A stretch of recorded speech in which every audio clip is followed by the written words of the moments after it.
Bom dia! Sejam todos muito bem-vindos à nossa 23ª live, lendo aí o manuscrito original. Começando bebendo água, né, pessoal? Que é muito importante. Pessoal, hoje é a nossa 23ª live e hoje a gente vai passar para a terceira lição do livro O Manuscrito Original, que é a autoconfiança. Nós já lemos aí a primeira lição, que é o Mastermind, certo? A segunda, que é o objetivo principal definido. Agora vamos entrar na terceira, que é a autoconfiança. Então, a partir de hoje, a gente dá início à terceira lição do manuscrito original. Certo, pessoal? Igual eu faço todas as vezes, eu vou ler a última coisa que eu li ontem e dar continuidade, tá bom? Pessoal, me fala aí como que tá o áudio, se o seu áudio tá bom. Ontem, como foi o último capítulo da lição 2, objetivo principal definido, tem uma mensagem que o autor costuma deixar. E a mensagem é o seguinte: em meio a todos os mistérios que nos cercam, nada é mais certo do que o fato que estamos na presença de uma energia infinita e eterna, de onde emanam todas as coisas. Essa foi a mensagem que o autor deixou, certo? Então vamos adentrar na lição 3, autoconfiança. Você pode fazer se acreditar que pode. Olha, lição 3, autoconfiança. Você pode fazer se acreditar que pode. Antes de abordarmos o princípio fundamental em que essa lição se baseia, será benefício você ter em mente o fato que ela é prática. Traz descobertas de mais de 25 anos de pesquisas e tem a aprovação dos mais importantes cientistas do mundo, que testam todos os princípios envolvidos.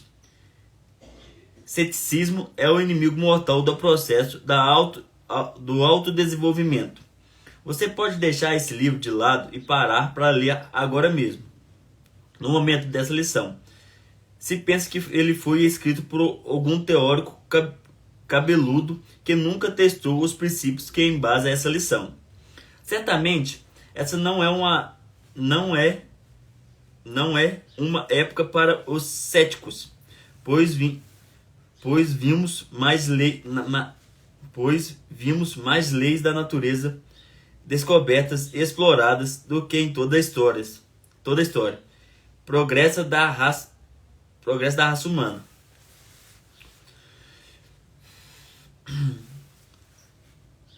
Num período de 3 décadas, testemunhamos o domínio do ar, exploramos o oceano, aniquilamos a distância da Terra, aproveitamos a eletricidade para fazer girar as rodas das indústrias. Fizemos crescer 7 brotos de vegetais onde antes cresciam apenas um. Temos comunicação instantânea entre as nações do mundo. Essa é verdadeiramente uma época de esclarecimento e desenvolvimento. Mas até agora, mal arranhamos a superfície do conhecimento. Entretanto, quando destrancamos o portal que leva ao poder secreto armazenado dentro de nós, isso trará conhecimento que fará implantar todas as descobertas do passado. O pensamento é uma forma mais organizada de energia conhecida pelo homem, e esta é uma época de experimentação e pesquisa que com certeza nos trará maior entendimento dessa força misteriosa que repousa dentro de nós. Já descobrimos o suficiente sobre a mente humana para saber que um homem se livra dos efeitos acumulados de milhares de gerações de medo com com a ajuda da autossugestão. Já descobrimos que o medo é o principal motivo da pobreza, pobreza, fracasso e miséria, sob diferentes formas. Já descobrimos que o homem que domina o medo pode marchar para a realização bem-sucedida em praticar qualquer atividade, não obstante todos os esforços para derrotá-los. O desenvolvimento da autoconfiança começa com a eliminação dos demônios chamado medo, que se senta no ombro do homem e sussurra em seu ouvido. Você não consegue fazer. Você está com medo de tentar. Você está com medo da opinião pública. Você tem medo de falhar. Você tem medo de não ter capacidade. O demônio do medo fica encurralado. O demônio do medo está ficando encurralado. A ciência encontrou uma arma mortal para botar o medo a correr. Essa lição sobre autoconfiança trouxe essa arma para você usar nas batalhas contra esse velho inimigo do progresso. Os 6 medos básicos da humanidade. Toda pessoa é herdeira da influência dos 6 medos básicos. Abaixo deste podem ser listados medos menores. Os medos básicos ou maiores são enumerados a seguir, e as fontes de onde acredita-se que surgem são descritas na sequência. Os 6 medos básicos são: primeiro, medo da pobreza; segundo, medo da velhice; terceiro, medo da crítica; quarto, medo do amor, medo da perda do amor; medo 5, medo de problemas de saúde; medo 6, medo da morte. Estude a lista, faça um inventário dos seus próprios medos e verifique em quais das 6 categorias você pode classificá-los. Todo ser humano que chega à idade de entendimento fica acorrentado em certa medida por um ou mais 2 medos básicos. Como primeiro passo na limitação desses 6 males, vamos examinar as fontes de onde os herdamos.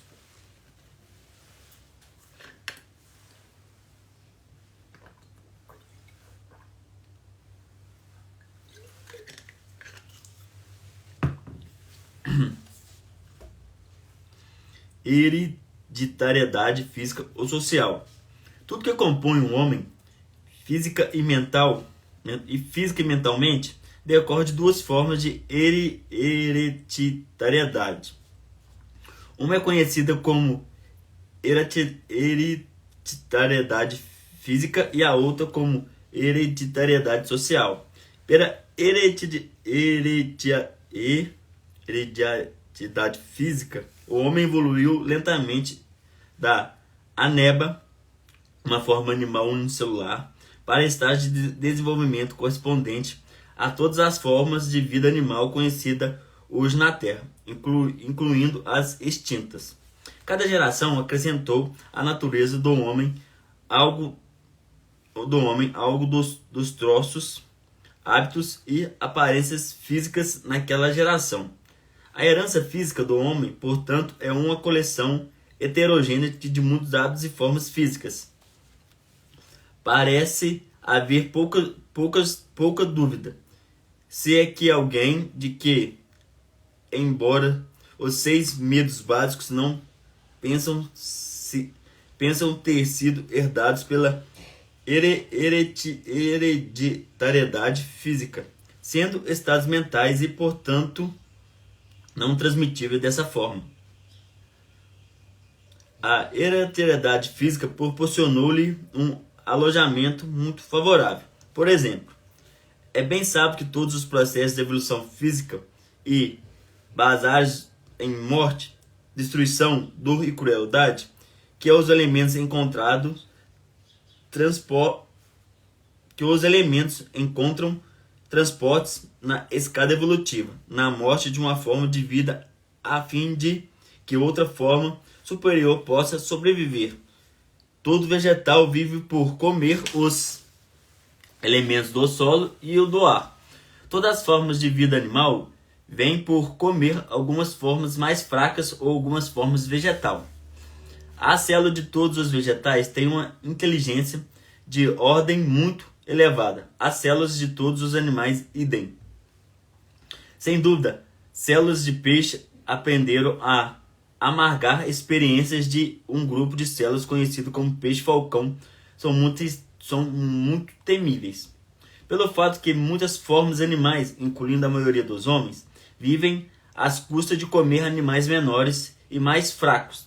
A inteligência celular desses animais que entram no homem e se tornam parte dele trazem o medo seguido da experiência de terem sido comidos vivos.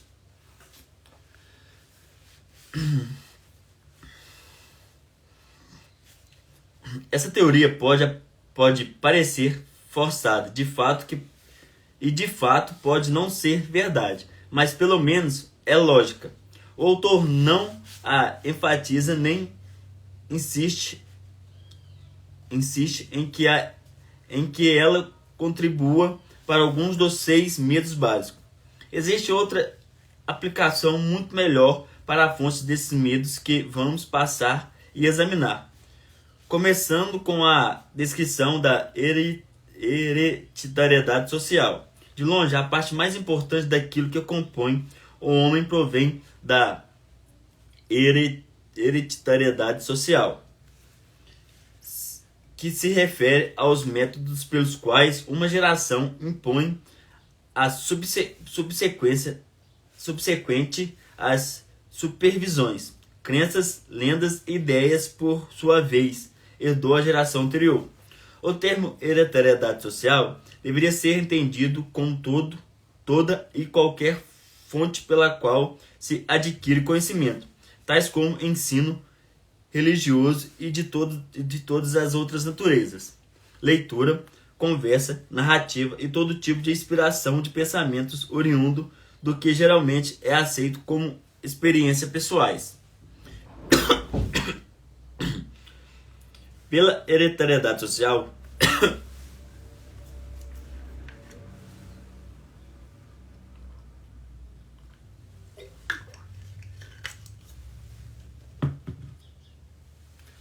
amém, Adriana, amém.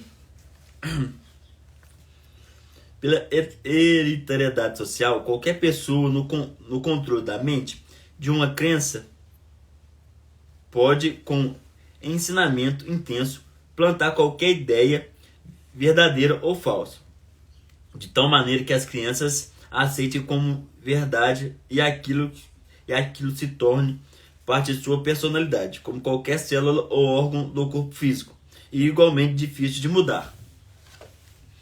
E pela hereditariedade social, que religiosos plantam inúmeros dogmas, crenças e cerimônias na mente das crianças, incluindo as ideias até que a mente aceite e cele para sempre como parte de suas crenças irrevogáveis.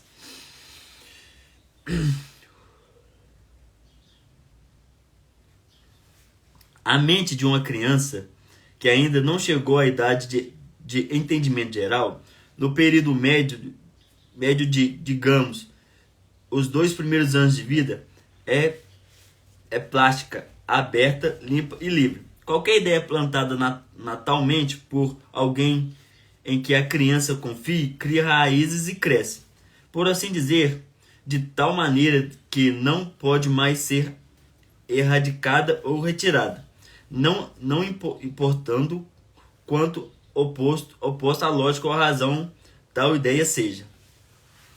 Muitos religiosos afirmam que conseguem implantar os dogmas de religião tão profundamente na mente da criança que jamais haverá espaço para outra religião, de todo ou em parte, tais afirmações não são muito exageradas.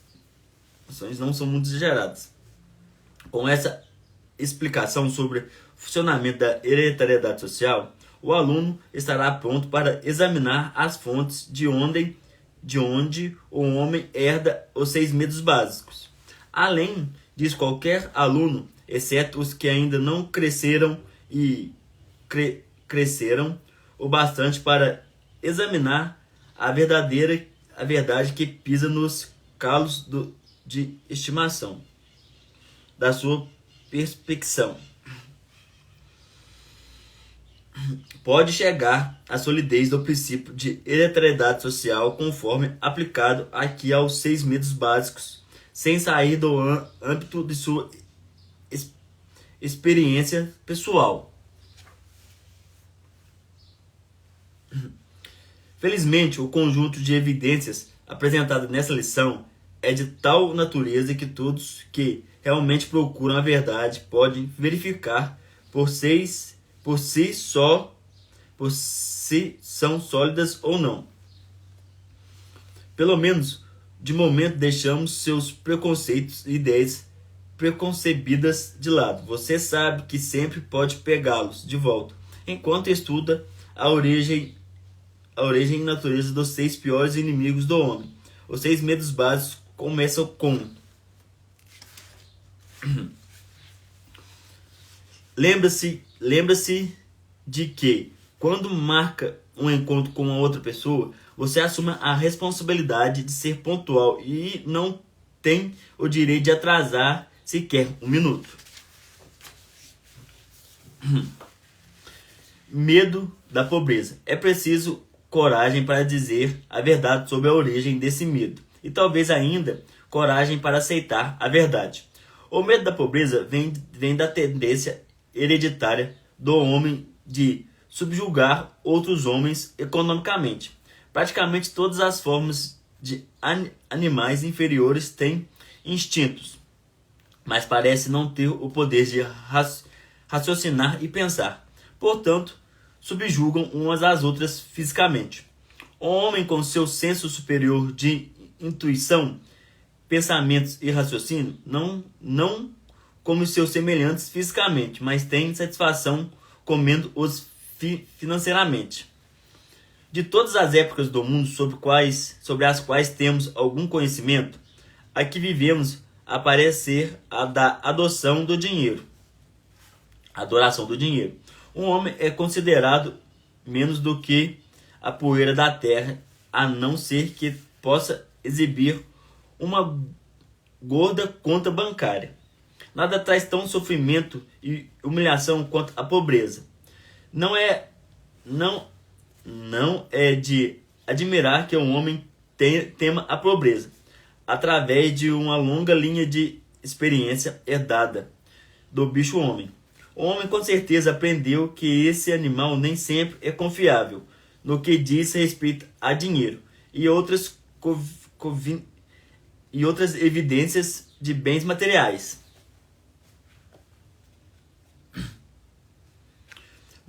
Muitos casamentos começam e muitas vezes terminam apenas com base na riqueza de uma ou de ambas as partes. Não é de admirar que os tribunais de divórcio estejam lotados. Sociedade pode ser bem ser escrita. Sociedade com S de dinheiro, pois está inseparavelmente associado a cifrão. Tão óbvio é um homem por possuir riqueza que irá adquiri-la de qualquer maneira que possa, por métodos legais, se possível, e por outros métodos, se necessário. Medo da pobreza é algo terrível. Um homem pode cometer assassinato, roubo, estupro e todas as demais formas de violação dos direitos alheios e ainda assim reconquistar status elevados, parente e outros homens, contanto que nunca perca sua riqueza. Pobreza, portanto, é crime. um pecado imperdoável, por assim dizer. Não admirar um homem ter medo dela. Todos os livros de leis desse mundo ostentam evidências de que o medo da pobreza é um dos 6 medos básicos da humanidade, pois nele podem ser encontradas várias leis por proteger o fraco dos fortes. Gastar tempo tentando provar que o medo da pobreza é um dos medos herdados pelo homem, ou que tem origem na natureza do homem de enganar seus semelhantes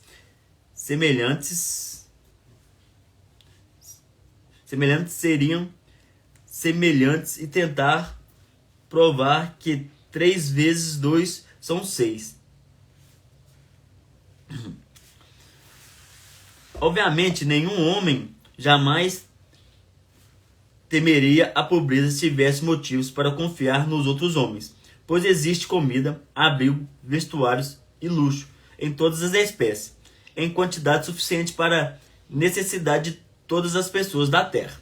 E todas essas bênçãos poderiam ser desfrutadas por todos, não fosse o hábito sórdido do homem de tentar empurrar todos os outros porcos para fora do coxo, mesmo que tenha tudo e mais do que precisa. O segundo dos 6 medos básicos que o homem está sujeito é medo da velhice.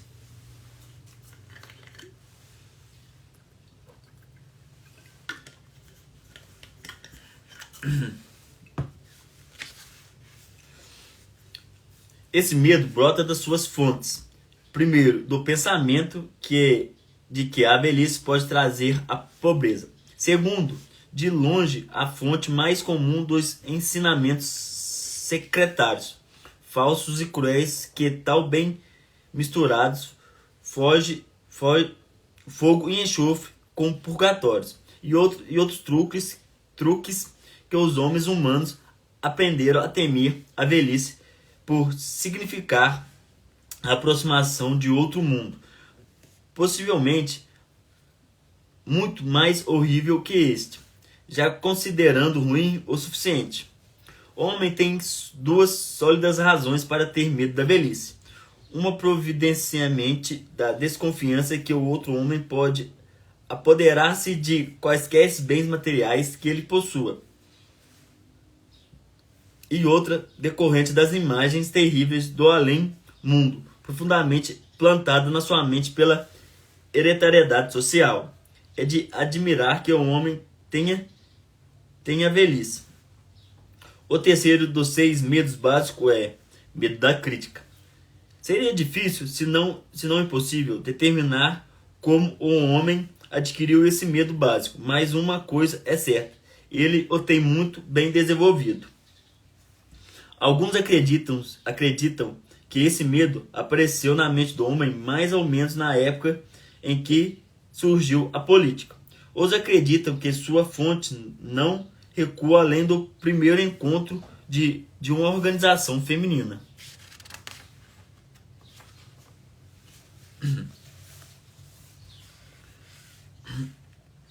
Conhecido como clube de mulheres.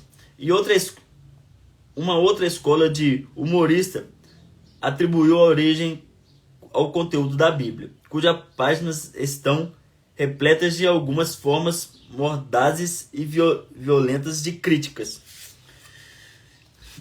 Se essa última afirmação é correta, e aqueles que acreditam literalmente em tudo que encontram na Bíblia não estão errados, então Deus é responsável pelo medo inerente da crítica, pois Deus fez com que a Bíblia fosse escrita. Esse autor, não sendo nem humorista, nem profeta, mas apenas uma pessoa comum que trabalha todos os dias, inclina-se a atribuir o medo básico da crítica à natureza herdada pelo homem, que o leva não só a tirar os bens e mercadorias de outros homens, mas a justificar sua ação pela crítica do caráter destes. O medo da crítica assume muitas formas diferentes. A maioria dessa natureza, significativamente, é trivial, e ao ponto de ser infantil ao extremo. Infantil ao extremo. Homens carecas, por exemplo, são calvos unicamente pelo medo da crítica. Ficam carecas porque os chapéus apertados cortam a circulação na raiz do cabelo. O homem usa o chapéu não porque realmente necessitem deles para o conforto, mas basicamente porque todo mundo usa. Todo mundo entra na linha e faz igual para não ser criticado. Mulheres raramente ficam carecas ou com pouco cabelo porque usam chapéus folgados, cujo único objetivo é adornar. Mas não se deve imaginar que as mulheres estejam livres do medo da crítica associada aos chapéus. Se alguma mulher afirma ser superior aos homens a respeito desse medo, peça para que ande na rua usando um chapéu de uma ou duas temporadas atrás. Os fabricantes de vestuário não tardaram a capitalizar esse medo básico da crítica que amaldiçoa toda a humanidade. Observe que cada estação, os estilos de muitas peças de vestuário mudam. Quem estabeleceu os estilos, que estabelecem o estilo, certamente não os que compram as roupas, mas os fabricantes, porque mudam os estilos com tanta frequência. Obviamente, para que pessoas vendem mais roupas. Pela mesma razão, os fabricantes de automóveis, com raras e muitas sensações, com raras e muitas sensatas exceções, mudam os modelos de cada estação. O fabricante de vestuário sabe que o bicho-homem teme vestir uma roupa fora de sintonia com o que todo mundo está usando agora. Não é verdade? A sua própria existência não comprova isso. Descrevemos a maneira como as pessoas se comportam sob a influência do medo da crítica, aplicando as coisas pequenas e triviais. Vamos examinar agora o comportamento humano quando esse medo afeta assuntos mais importantes. Pegue, por exemplo, praticamente qualquer pessoa que alcançou a maturidade mental, de 35 a 45 anos de idade, com média geral. Se pudesse ler aquela mente, você descobriria uma presença muito acentuada a uma rebeldia contra a maioria das fábulas ensinadas pela maioria das religiões. O medo da crítica é poderoso e potente. Houve um tempo que não fazia e não faz muito em que a palavra infiel significava ruína a quem quer que fosse aplicada. Vê-se, portanto, que o medo da crítica do homem não é infundado. Em toda a alma foi depositada a semente de um grande fruto, mas a semente jamais germinará, muito menos crescerá, se não ser pela apresentação de serviço útil. Pessoal, por hoje a gente ficamos por aqui na nossa leitura. Amanhã a gente continua na lição 3, autoconfiança. E o autor aqui está falando sobre os medos básicos que a gente tem, os seis medos básicos. Amanhã eu acho que é o quarto medo básico, medo da perca do amor, certo, pessoal? Então amanhã eu espero todos vocês aqui às 6h28, tá bom, pessoal? Tenham um excelente dia a todos.